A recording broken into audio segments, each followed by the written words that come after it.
Ayun lang. Ha? Ayun lang.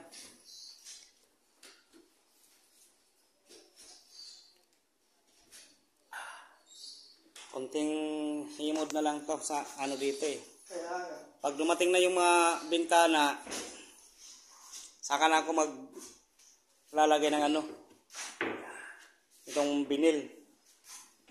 Tsaka polycarbonate sana kasi pumapasok minsan dito, manggi dito yung ulan eh. Ah, dito.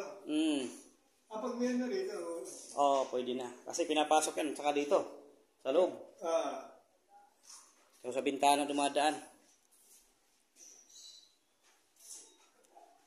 Kaya kailangan talaga ng medyo clear na to. Tsaka hindi pa pwede magtanong ngayon, madumi pa yan eh.